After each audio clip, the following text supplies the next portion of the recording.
Hello അപ്പം നിന്നാൽ നമ്മൾ തെണ്ടിപ്പോണത് എങ്ങോട്ടാന്ന് പറയാം നമ്മൾ ഫ്ലാറ്റിൻ്റെ തൊട്ടടുത്തുണ്ട് ഒരു പാർക്ക് അങ്ങോട്ട് കേട്ടോ അടുത്തായതോടെ നമ്മൾ വേഗം എത്തിയിട്ടുണ്ട്. അപ്പോൾ ഇവിടെ ഇന്ന് വലിയ തിരക്കൊന്നുമില്ല. വ്യാഴ്ചകളിലൊക്കെയാണ് ഇവിടെ നല്ല തിരക്കുണ്ടാവുക. കാരണം വെള്ളിയാഴ്ച അധിക കടകൾക്ക് അവധിയാണല്ലോ. പിന്നെ എല്ലാ ദിവസവും തിരക്കുണ്ടാവും ഒരു 10 മണിക്ക് ശേഷമൊക്കെയാണ്.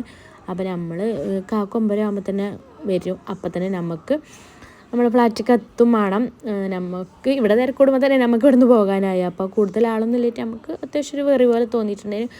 പിന്നെ 2-3 മലയാളീസിനൊക്കെ കണ്ട് പിന്നെ നമ്മളൊക്കെ കുറച്ച് നേരം വർത്താനം പറഞ്ഞൊക്കെ ഇരുന്ന്. അപ്പോൾ നമ്മളെത്തിയേക്കിന് കുറച്ച് പൂച്ചകൾ നമ്മളെ വട്ടം കുടിക്കുന്നു കേട്ടോ. അവർക്ക് തിന്നാൻ പറ്റിയ എന്തെങ്കിലും കൊണ്ടുവന്നിക്കണമെന്ന് വിചാരിച്ചിട്ടാണ്. ചിക്കനൊക്കെ ഉണ്ടെങ്കിൽ അവർക്ക് ഇട്ടുകൊടുക്കുക. പക്ഷേ അതൊന്നും നമ്മൾ കൊടുത്തിട്ടില്ല. നമ്മൾ ഫ്രൂട്ട്സ് മാത്രമേ കൊടുത്തിട്ടുള്ളൂ. അതിന് അപ്പോൾ പൊന്നെന്തോ ആപ്പിളോ അങ്ങനെ എന്തൊക്കെ ഇട്ട് കൊടുക്കണ്ടേന്.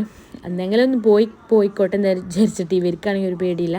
സാനുവാണെങ്കിൽ അതിനെങ്ങനെ കളിപ്പിച്ചുകൊണ്ടിരിക്കേന്. പൊന്നുക്കാണെങ്കിൽ ഭയങ്കര പേടി. അപ്പോൾ എന്താണ് ഐറ്റങ്ങളെ കളിപ്പിച്ച് പിന്നെ നമ്മൾ കുറച്ച്